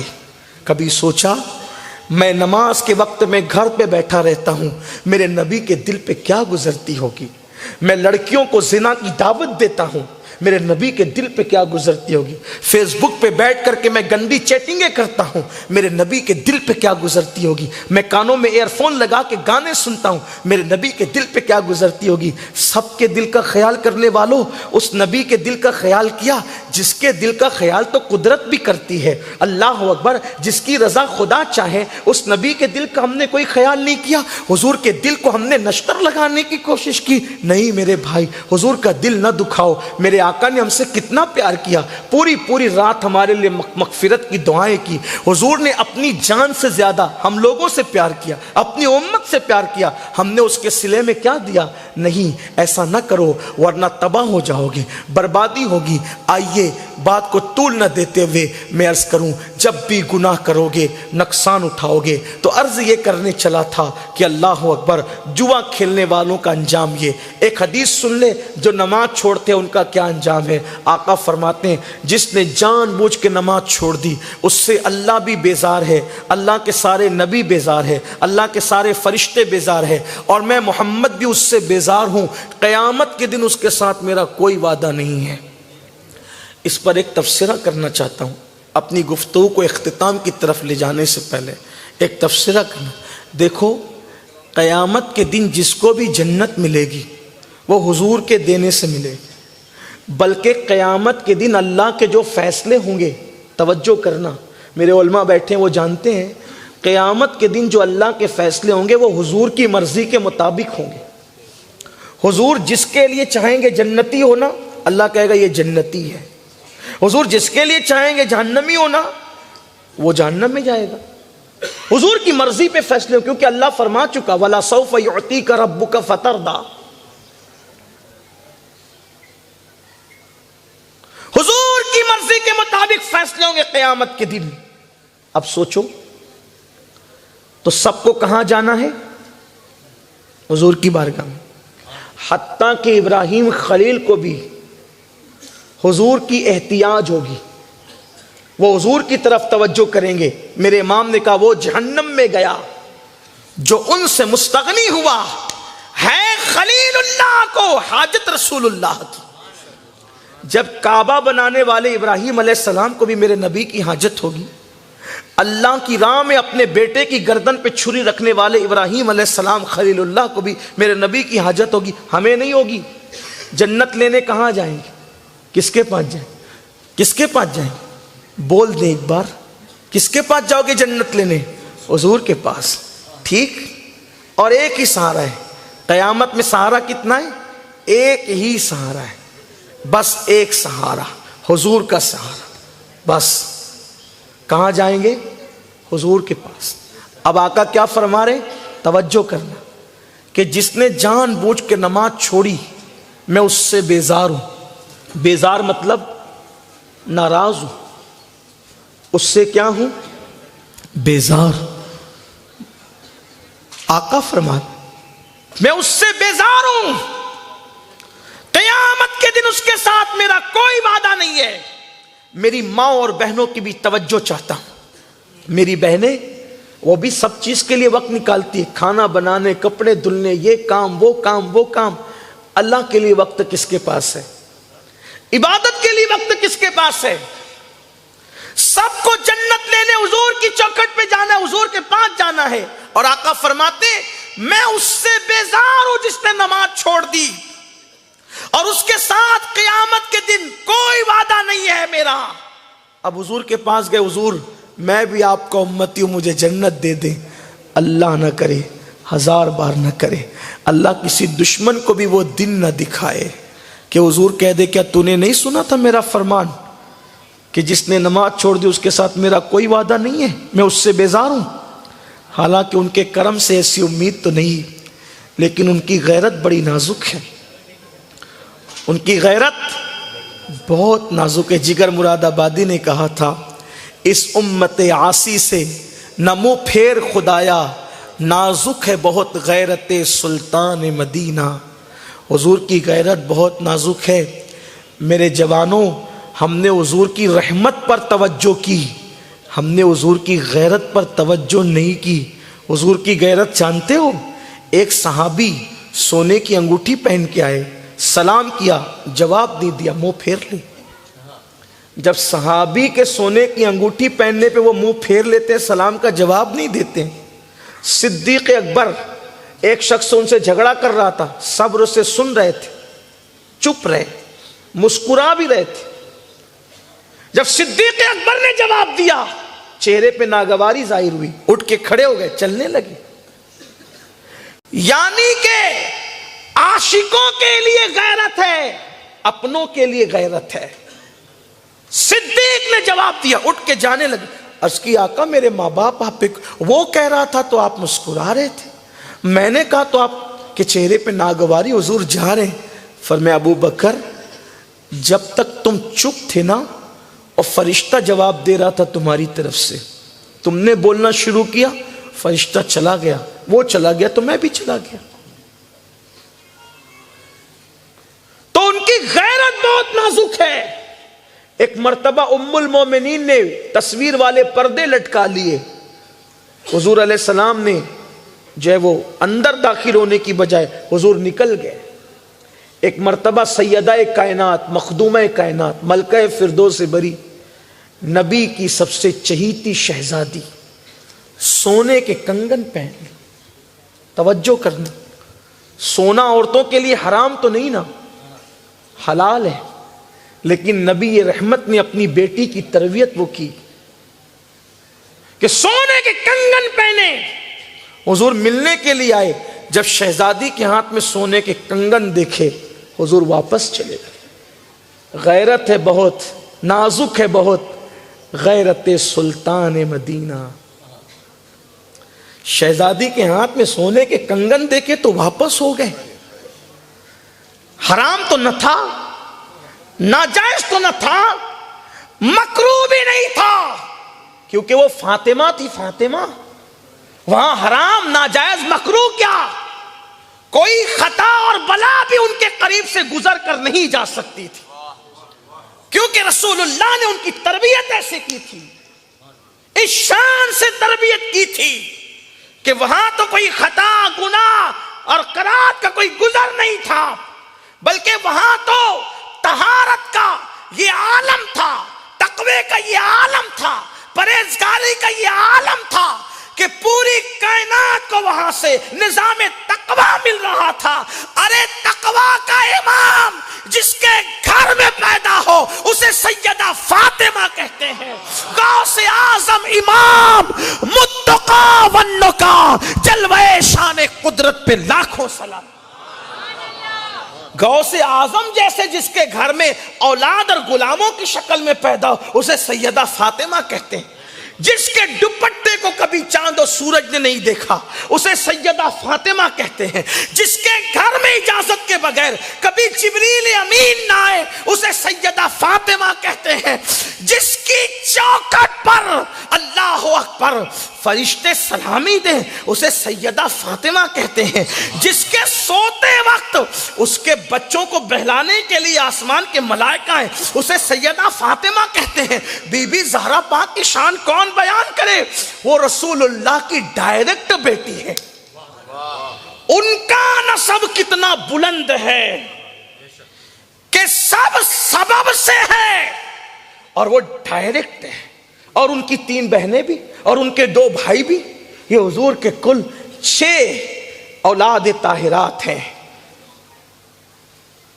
جن کو اللہ تبارک و تعالیٰ نے وہ نسب دیا کہ وہ ڈائریکٹ محمد الرسول اللہ کی اولاد۔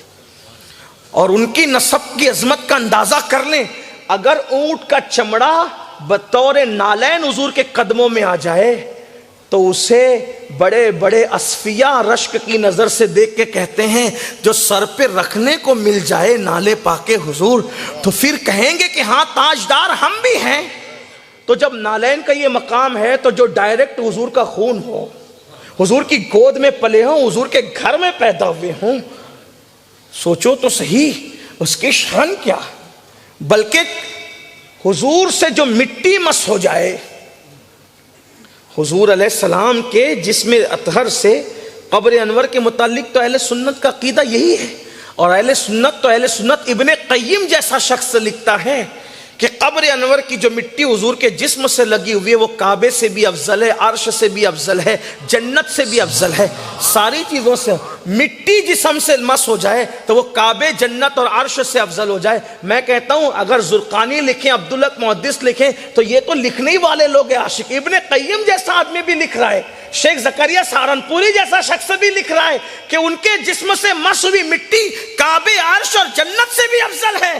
تو جب مٹی لگ کر کے اتنی بلندی پاتی ہے تو جو ان کے خون سے دنیا میں آتے ہیں، بلکہ میرے امام کہتے ہیں آب تطہیر سے جس کے پودے جمے، آب تطہیر سے جس میں پودے جمے، ان کی پاکیزہ طینت پہ لاکھوں سلام۔ اور اللہ اکبر، خون خیر الرسل سے ہیں جن کا خمیر ان کی پاکیزہ طینت پہ لاکھوں سلام، اور آب تطہیر سے جس میں پودے جمے اس ریاض نجابت پہ لاکھوں سلام۔ اللہ اکبر، کتنے عظیم ہیں وہ لوگ۔ وہاں گناہ نہیں، خطا نہیں، مکروہات نہیں، اس لیے کہ ان کے لیے انما یرید اللہ لیذھب عنکم الرجس اہل البیت ویطہرکم تطہیرا، یہ نازل ہوئی آیت کریمہ۔ ہر رجس سے، ہر گندگی سے انہیں پاک کر دیا گیا۔ جس کو لوگ گندگی سمجھتے ہیں، برا سمجھتے ہیں، سب سے ان کو پاک کر دیا گیا۔ اور وہ لوگ تو اولین لوگ تھے، اسی لیے تو ان کو چادر میں بلا کر کے داخل کیا اور کہا اللہم ہؤلاء اہل بیتی، اے اللہ یہ میرے اہل بیت ہیں۔ انہی چاروں کو لے کر کے کہا تھا۔ کتنے بڑے لوگ تھے وہ، کتنے بڑے لوگ تھے وہ، جنہیں صاحب قصہ کہتے ہیں، صاحب رضا کہتے ہیں۔ لیکن انہوں نے سونے کے یہ جو سوچ رہے ہو نا ہم رسول اللہ کے اور ہم جو چاہیں کر لیں، تو رسول اللہ کے آپ امتی ہیں۔ وہ سگی بیٹی تھی، سگی بیٹی، نہ گناہ، نہ خطا، نہ مکروہ، نہ حرام، جائز کام ہے۔ بس اتنا تھا کہ رسول اللہ چاہتے تھے کہ جیسے میں قناعت سے زندگی گزار رہا ہوں ویسی قناعت میرے گھر والوں میں بھی ہو۔ بس اتنا اس کو کہہ سکتے ہیں زیادہ سے زیادہ کہ سیدہ پاک کی جو شان تھی نا، نبی کی بیٹی ہونا، بس وہ سیدہ پاک کی اس عظمت اور شان کو سامنے رکھ کر حضور نے ہاتھ میں کنگن دیکھے، بہت نازک موڑ پر بات آئی ہے، غور سے سننا. یہ بات دیہاتوں میں بیان کرنے والی نہیں ہے، لیکن آ گئی ہے تو بول رہا ہوں. بس حضور نے ہاتھ میں سونے کے کنگن دیکھے سیدہ کے. حضور چلے گئے سیدہ کے گھر سے، ملے بغیر چلے گئے. حضور ملے بغیر چلے گئے. یہ جو آج اتنا کود رہے ہو نا، قبر میں حضور آئیں گے تو ہم دیدار کریں گے. یقیناً اچھلنے کا موقع تو ہے، لیکن نازک ہے بہت غیرت سلطان مدینہ. جب بیٹی کے ہاتھ میں سونے کے کنگن دیکھ کر گھر میں داخل ہوئے بغیر وہ چلے جاتے ہیں. تیرے چہرے پہ قبر میں داڑھی نہ رہی اور حضور قبر میں آئے اور اگر منہ پھیر کر گئے تو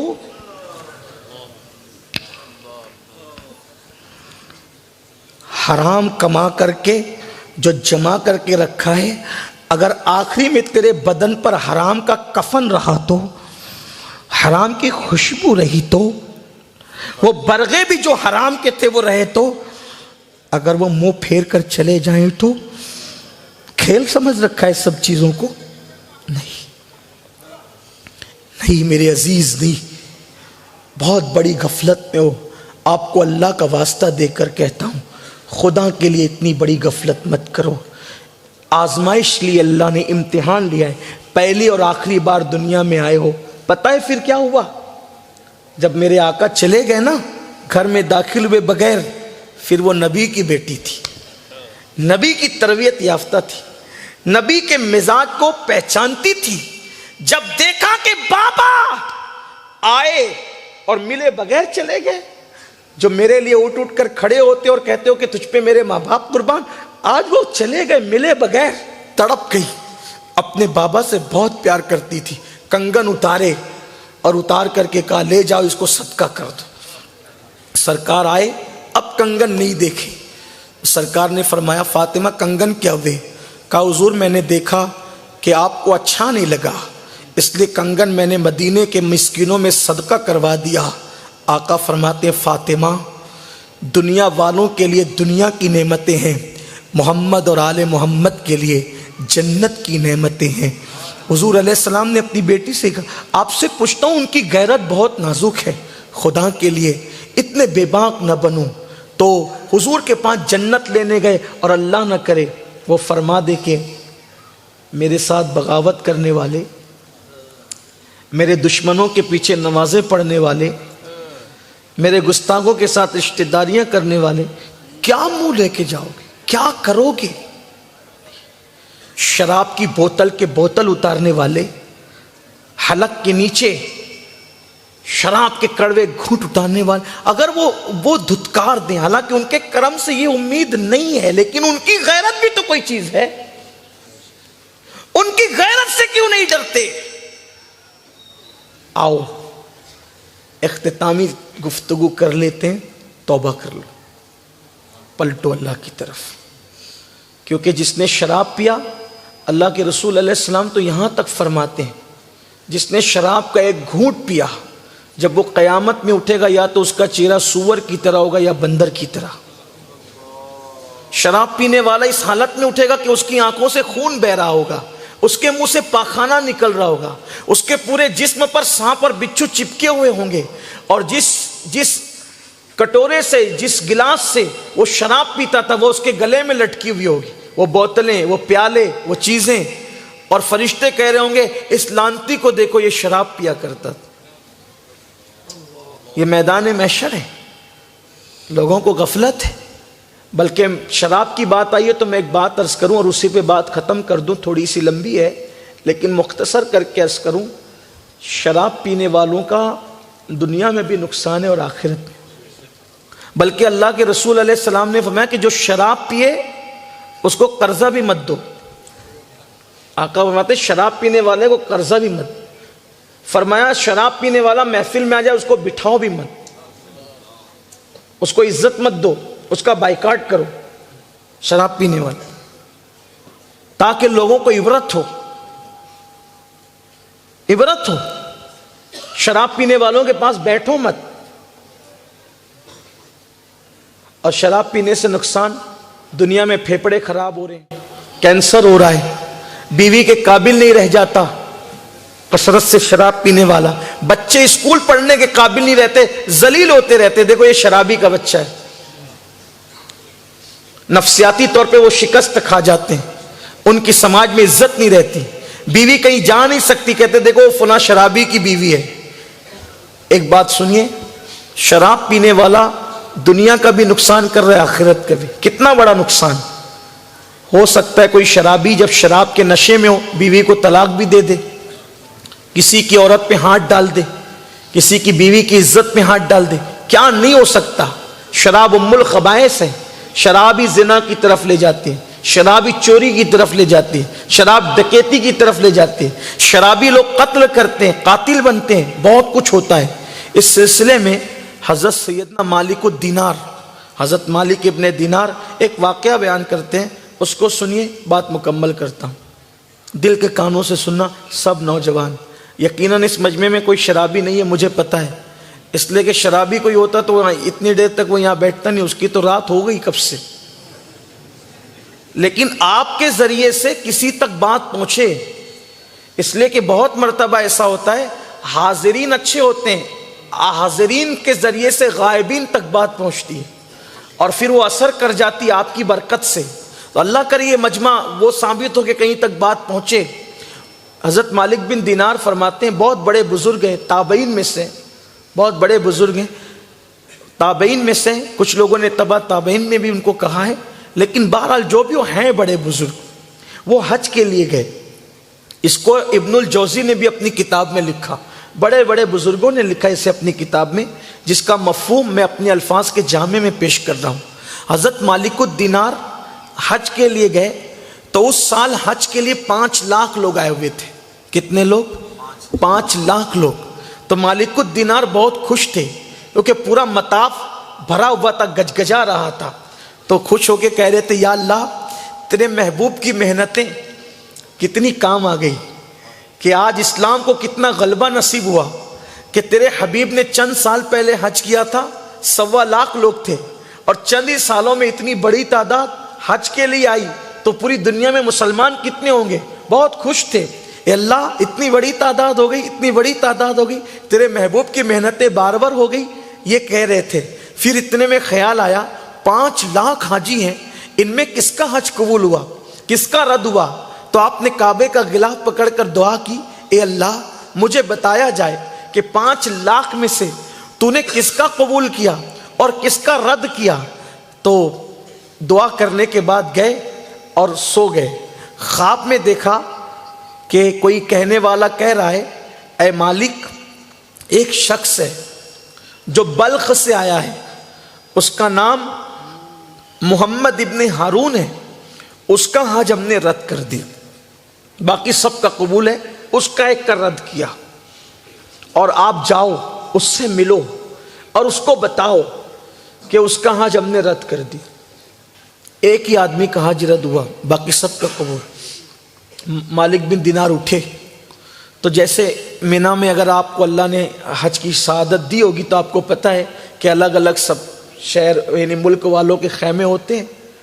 اللہ جنہوں نے نہیں دیکھا ان سے دعا کرتا ہوں، اللہ پنجتن پاک کے صدقے، خلفائے راشدین کے صدقے، غوث و خواجہ کے صدقے، آپ کے جتنے پیر و مرشد ان سب پیروں کے صدقے، اللہ آپ کو ہم سب کو اس در کی حاضری اور بالخصوص حج کے موقع پہ حاضری خیر کے ساتھ نصیب فرمائے۔ بہت خوبصورت منظر ہوتا ہے، ایک لباس، ایک زبان، ایک سمت، سب لوگ ایک ہی طرف ایک ہی دھن میں جاتے ہیں، ایسا لگتا ہے کہ ایسا آج زندگی کا مقصد پورا ہو گیا۔ بہت خوبصورت منظر لگتا ہے، اللہ وہ دن دکھائے، زندگی بھر آنکھوں میں وہ منظر گھومتے رہتے ہیں، اللہ سب کو دکھائے۔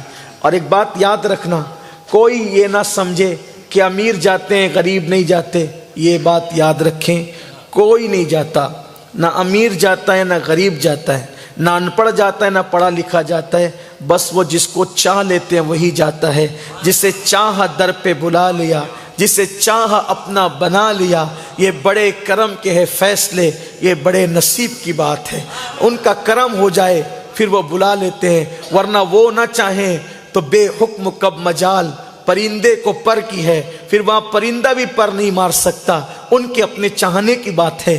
تو مالک الدینار سوچتے ہیں کہ مجھے حکم ہے کہ محمد ابن ہارون کو بتاؤں۔ اب چونکہ اس کا نام تھا محمد، لیکن چونکہ ایک بات اس کے بارے میں بہت بڑی بیان کرنی ہے، تو میرا مزاج یہ ہے کہ اگر کسی کا اصل نام محمد ہو اور اس کے بارے میں کوئی بڑی بات بیان کرنا ہو تو میں نام لے کے بیان نہیں کرتا، بلکہ اس کے باپ کے نام سے بیان کرتا ہوں۔ اب میں اس کو محمد ابن ہارون نہیں کہوں گا، ابن ہارون کہوں گا تو سمجھ جانا کہ اسی کے بارے میں بات ہو رہی ہے۔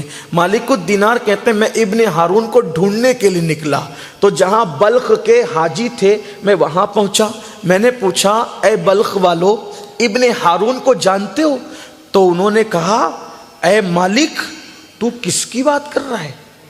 ابن ہارون یہ کوئی چھوٹا موٹا آدمی نہیں ہے، ابن ہارون بلخ کا ایسا متقی اور پرہیزگار انسان ہے کہ 40 سال سے وہ ہر سال حج کو آتا ہے، 40 سال سے وہ ہر سال حج کو آتا ہے، 40 سال سے ہر دن وہ روزہ رکھتا ہے، ہر رات وہ نفل نمازیں پڑھتا ہے، اور ایک مٹھی چنے پہ افطار کرتا ہے، بس وہی اس کی غذا ہے۔ اور اتنا متقی اور پرہیزگار ہے ابن ہارون کہ وہ خیموں میں قیام نہیں کرتا، وہ کھلے آسمان کے نیچے قیام کرتا ہے۔ حضرت مالک ابن دینار نے سوچا یا اللہ اتنا متقی، شہر کے لوگ جس کے تقوی کی گواہی دیں، کتنا متقی ہوگا، اور مجھے حکم ہے کہ اس کا حج رد کر دیا۔ حضرت مالک بن دینار نے کہا اب تو جانا چاہیے، پوچھنا چاہیے، معاملے کی تہ تک پہنچنا چاہیے۔ تو آپ وہاں سے نکلے، پوچھا وہ کہاں ملے گا؟ وہ کہا وہ کھلے آسمان کے نیچے، وہ مینا کے اندر ہے۔ جب وہاں گئے تو دور سے کیا دیکھا؟ ایک بندہ ہے، ایک ہاتھ کٹا ہوا ہے، ایک ہاتھ اس کا ہے، اور پیر میں زنجیر بندھی ہوئی ہے، اور زنجیر سے اس نے اپنا بازو باندھ رکھا ہے، رو رہا ہے، گڑ گڑا رہا ہے، زمین کے اوپر بغیر مصلے کے رکوع اور سجدے کر رہا ہے۔ حضرت مالک بن دینار نے دور سے دیکھا تو اس نے قدموں کی آہٹ پا کر جلدی سے عبادت مکمل کی اور کہا اے اللہ کے بندے کیا تو کوئی خواب دیکھ کر میرے پاس آ رہا ہے؟ کون ہے تو؟ میں مالک بن دینار ہوں۔ حضرت مالک بن دینار نے سوچا یا اللہ خواب میں نے دیکھا، بیان یہ کر رہا ہے، تو کہا کہ کوئی خواب دیکھ کر کے آ رہا ہے؟ ہاں خواب دیکھ کے آ رہا ہوں۔ تمہیں کیسے پتا؟ بیان کرو اپنا خواب۔ یہی تم نے خواب دیکھا نا کہ میں نے ابن ہارون کا حج رد کر دیا، جا کے اس کو بتا دو، یہی دیکھ کے آ رہے ہو نا؟ اب آپ اور متاثر ہوئے، کہنے لگے تو میرے خواب کا مضمون بھی جانتا ہے۔ تو اس نے کہا مالک یہ میرا کوئی کشف اور کرامت نہیں ہے، بلکہ 40 سال کا تجربہ ہی ہے۔ 40 سال سے ہر سال میں حج کے لیے آتا ہوں، اور ہر سال کوئی نہ کوئی اللہ کا برگزیدہ بندہ خواب دیکھتا ہے اور مجھے آ کر کے کہتا ہے کہ اللہ نے تیرے حج کو رد کر دیا، اور حکم دیا کہ جا کے اس کو بتا دو کہ ہم نے اس کا حج رد کر دیا۔ اس کا مطلب یہ ہے اگر لوگ آپ کی پارسائی کی گواہی دے تو بہت زیادہ خوش ہونے کی ضرورت نہیں ہے۔ دنیا جو کہہ لے اصل یار کی مرضی پر ہے۔ دنیا تو اس کے تقوی کی گواہی دے رہی تھی، اور یار کی ناراضگی کتنی تھی کہ 40 سال سے اس کے حج کو رد کیا جا رہا تھا۔ نفل روزہ رکھنے والے کے روزے کو اس کے منہ پہ مارا جا رہا تھا۔ رات رات بھر عبادت کرنے کے بعد بھی وہ مردودوں کی فہرست میں تھا۔ اس نے کہا مالک 40 سال سے پیدل حج کو آتا ہوں، کھلے آسمان کے نیچے رکتا ہوں، ہر دن روزہ رکھتا ہوں، مٹھی بھر چنے پہ افطار کرتا ہوں، اس طرح زندگی گزر رہی ہے، لیکن نہ دل کو سکون ہے نہ کوئی عبادت قبول ہے۔ آنسوؤں سے داڑھی تر ہوتی ہے لیکن آنسو بھی مقبول نہیں۔ مالک بن دینار نے کہا میرا اللہ تو اپنے بندوں سے 70 ماہوں سے زیادہ پیار کرتا ہے، ضرور تو نے کچھ نہ کچھ بڑا کیا ہے، تو نے کوئی بڑا کام کیا ہے۔ اس نے کہا مالک اگر آپ اللہ کے اتنے نیک اور برگزیدہ بندے نہ ہوتے تو میں آپ کو کبھی یہ بات نہ بتاتا۔ ادھر بھی کوئی تقریر ہو رہی ہے کیا؟ ایک بار آپ درود شریف پڑھ لیں۔ اللهم صل على سيدنا نبينا مولانا محمد وآله وسلم صلاة وسلام عليك يا رسول الله۔ اگر آپ توجہ اس طرف فرمائیں تو میں اپنی گفتگو مکمل کر لوں۔ ایک بار اور درود شریف پڑھ لیں آپ۔ اللہ رب محمد صلی اللہ علیہ وسلم نحن عباد محمد صلی اللہ علیہ وسلم وعلی ذوی وآلہ ابد الدہور وکرما صلاۃ و سلام علیک یا جد الحسن والحسین۔ حضرت مالک بن دینار نے کہا کہ یہ جو تیرے ساتھ ہو رہا ہے، میرا اللہ تو اپنے بندوں سے بہت پیار کرتا ہے، تو نے کوئی بڑا کام کیا، کوئی بڑا گناہ کیا؟ اس نے کہا ہاں، اگر آپ اللہ کے اتنے مقبول بندے نہ ہوتے تو میں آپ کو نہ بتاتا، لیکن سنیے، اللہ نے مجھے بہت دولت دی تھی، بہت مال دیا تھا۔ مال اور دولت جب جوانی میں مجھے مل گئے تو غلط دوستوں کی صحبت میں رہنے لگا، اور غلط دوستوں نے مجھے نشے کا عادی بنا دیا، مجھے شراب کا عادی بنا دیا۔ یاد رکھنا، اولاد والوں سے کہتا ہوں اپنی اولاد کو ہر نعمت کھلاؤ، ہر اچھی چیز دلا کے دو، لیکن ان پر ایک کڑی نظر رکھو کہ وہ غلط دوستوں کی صحبت میں نہ بیٹھے۔ صحبت انسان کو سنوارتی بھی ہے، صحبت انسان کو بگاڑتی بھی ہے۔ اور آپ سے بھی کہتا ہوں غلط دوستوں کی صحبت سے بچو، کیونکہ جو گناہوں کی طرف لے جائے وہ تمہارے دوست تو کبھی نہیں ہو سکتے۔ جو زنا کے اڈوں پہ لے جائیں، جو شراب کے اڈوں پہ لے جائیں، جو جوؤں کے اڈوں پہ لے جائیں، جو جرائم کی طرف لے جائیں، وہ تمہارے دوست نہیں، وہ تو ابھی سے تمہارے دشمن ہیں۔ دوست وہ ہوتا ہے جو تباہی کی طرف نہیں لے جاتا بلکہ وہ تباہی سے بچا لیتا ہے۔ میرے آقا فرماتے سچے دوست کی نشانی یہ ہے، حدیث پاک کے مفہوم کے طور پہ عرض کر رہا ہوں کہ جب تو خدا کو بھول جائے تو وہ تجھے خدا کی یاد دلا دے، جب تو گناہ کرے تو وہ تیرے گناہ پہ تجھے روکے، تجھے ٹوکے، تیری اصلاح کرے، تجھے اللہ کی طرف لے جائے، نہ کہ تجھے اللہ سے دور لے جائے۔ یہ گناہوں کے اڈوں کی طرف لے جانے والے شریر دوست نہیں، یہ دشمن ہے، بلکہ دشمن سے بھی بدتر ہیں، اس لیے ان سے ہوشیار رہنا۔ وہ ابن ہارون کہتا ہے اے مالک میں نے اپنے دوستوں کی صحبت میں رہ کر نشے کا عادی ہو گیا، اور جب نشے کا عادی ہوا، شعبان کی آخری تاریخ تھی، شعبان کی آخری تاریخ کو میں نے شراب پی لیا، دوستوں نے اتنی شراب پلا دی کہ جب میں اپنے گھر کو لوٹا تو شام کا وقت ہو رہا تھا، ماں میرا انتظار کر رہی تھی کہ کل صبح سے رمضان المبارک کی پہلی سحری ہے اور آج شام سے رمضان المبارک کا آغاز ہے۔ ماں منتظر تھی، میں شراب کے نشے میں ڈولتے ہوئے آیا، میری ماں کو خبر نہیں تھی کہ میں شراب پیتا ہوں، میں نشہ کرتا ہوں، یہ خبر صرف میری بیوی کو تھی، لیکن میری بیوی اتنی وفادار تھی کہ اس نے کبھی میری ماں کو بھی نہیں بتایا تھا، لیکن پہلی مرتبہ اتنی شراب پی لی کہ مجھے خود کو خبر نہیں تھی کہ میں کہاں جا رہا ہوں، کس کے سامنے ہوں، حتیٰ کہ جب میں ڈولتے ہوئے آیا تو میری ماں کا سامنا ہو گیا۔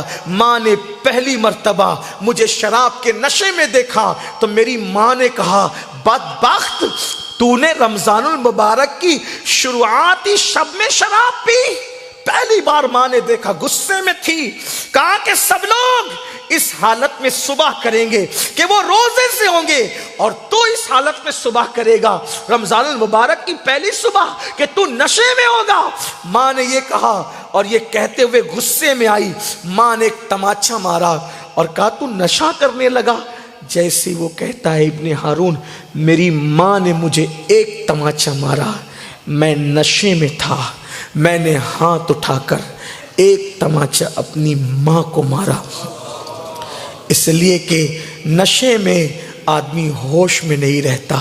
میرے جوانوں، خدا کا واسطہ اس لعنت میں کوئی مبتلا ہے تو چھوڑ دو، بہت بڑا نقصان۔ میں نے اپنی ماں کو، وہ کہتا ہے کہ ایک تماچا مارا، مجھ پہ شیطان غالب تھا، میں شیطان کے ہاتھ کا کھلونا بن چکا تھا، ایک نہیں نشے میں ماں کو مارتا رہا، حتیٰ کہ مارتے مارتے میں اپنی ماں کو گھر کے اندر لے گیا اور تندور جل رہا تھا، چولہا جل رہا تھا، اپنی بوڑھی ماں کو میں نے اٹھایا اور جلتے ہوئے تندور میں پھینک دیا، جلتی ہوئی آگ میں پھینک دیا۔ اس کے بعد پھر مجھے نہیں پتا کیا ہوا، آدھی رات گزرنے کے بعد جب میں نے اپنی بیوی کو پکارا تو میری بیوی نے بہت تلخ لہجے میں جواب دیا۔ میں نے پوچھا تو ایسی بے وفا تو نہیں جو تو تلخ لہجے میں جواب دے رہی ہے، کیا ہو گیا؟ تو اس نے کہا بدبخت، جب تو اپنی ماں کا نہ ہوا تو میرا کیا ہو سکتا ہے؟ میں تو صبح کا انتظار کر رہی تھی کہ میں تیرا گھر چھوڑ کر کے چلی جاؤں گی۔ تو میں نے پوچھا ماں کو کیا ہوا؟ تو میری بیوی نے بتایا آ کے دیکھ تیری ماں کو کیا ہوا۔ تو میں نے جب دیکھا تو میری ماں جلی ہوئی روٹی کی طرح مردہ پڑی ہوئی تھی۔ میں نے پوچھا یہ کیا ہوا؟ تو میری بیوی نے بتایا کہ تو نشے میں تھا اور نشے میں تو نے اپنی ماں کا یہ انجام کیا کہ جلتے ہوئے تندور میں تو نے اپنی ماں کو پھینک دیا۔ مجھے بہت افسوس ہوا، لیکن پچھتاوے سے کا ہوت، جب چڑیا چگ گئی کھیت، پچھتانے سے اب کیا ہو سکتا تھا؟ ماں تو گئی، وہ ماں کا قاتل ہو گیا۔ ابن ہارون کہتا ہے مجھے بہت احساس ہوا، ہزاروں دینار کے، ہزاروں سونے کے سکے کا مالک تھا۔ اسی دن میں ماں کو دفن کرنے کے بعد میں نے سارے سونے کے سکے خیرات کر دیے، اپنا مکان خیرات کر دیا، اپنے غلاموں کو آزاد کر دیا۔ بیوی تو غصے میں آ کے چھوڑ کر کے چلی گئی تھی، میں نے سب اللہ کی راہ میں خیرات کر دیا۔ وہ دن ہے اور آج کا دن ہے، اسی دن ماں کو جس ہاتھ سے مارا تھا وہ ہاتھ بھی کاٹ کے پھینک دیا۔ اس دن سے روزانہ روزہ رکھتا ہوں، رات کو عبادت کرتا ہوں، ہر سال حج کو آتا ہوں، لیکن اتنا اللہ ناراض ہو گیا کہ 40 سال سے عبادت کر رہا ہوں، میری کوئی عبادت اللہ کی بارگاہ میں قبول نہیں ہوتی۔ میرے جوانوں، اگر تم نشہ کرو گے تو تمہارے ساتھ بھی ایسا کوئی حادثہ اللہ نہ کرے پیش آ سکتا ہے، تمہاری بھی زندگی تباہ ہو سکتی ہے۔ مت کرو ایسا، مت جاؤ گناہ کی طرف۔ حضرت مالک بن دینار نے جب سنا ماں کا قاتل، ماں کا قاتل، آپ نے فرمایا اللہ تجھے معاف نہ کرے، اللہ تجھے تباہ کرے، اللہ تجھے ہلاک کرے۔ اور غصے میں پلٹے اور پلٹ کر کے نکلے۔ جب پلٹ کر جا رہے تھے تو اس کی آواز اتنی سنی، اے اللہ تو معاف کرنے والا، غموں کو کھولنے والا، پریشانیوں کا دور کرنے والا ہے، میں تجھی سے کرم کا سوال کرتا ہوں۔ مالک بن دینار پلٹ کے آئے، اپنے خیمے میں غصے میں لیٹ گئے، آنکھ لگی تو خواب میں مصطفیٰ جان رحمت کا دیدار کیا۔ آقا نے فرمایا مالک کیا ہوا، کیوں اتنے ناراض ہوئے اس سے؟ مالک بن دینار نے کہا آقا کتنا بڑا مجرم ہے نا، وہ کتنا بڑا پاپی ہے نا۔ آقا فرماتے ہیں ہاں بڑا پاپی ہے۔ یہاں سے ماں کی ممتا بھی سمجھ لو، آپ یہاں سے ماں کی ممتا بھی سمجھ لو۔ آقا نے فرمایا مالک میں تجھے بتاؤں قیامت کے دن اس کے ساتھ کیا ہونے والا ہے؟ عرض کی آقا میرے ماں باپ آپ پہ قربان بتائیں۔ تو آقا نے فرمایا مالک جب قیامت کا دن ہوگا، اللہ کی عدالت میں دونوں ماں بیٹے کو پیش کیا جائے گا تو اللہ کہے گا تو شرابی تھا، ماں کا قاتل تھا، اس لیے آج فیصلہ یہ ہے کہ تو جہنم میں جا۔ اس کو جہنم میں ڈال دے۔ 350 سال تک، کتنے؟ 350 نہیں بلکہ 3500 سال تک،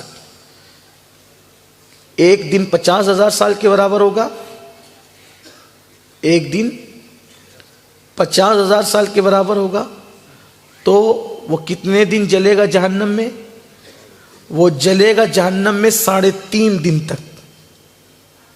کتنے دن تک جلے گا؟ وہ 3,500 سال تک وہ جلے گا۔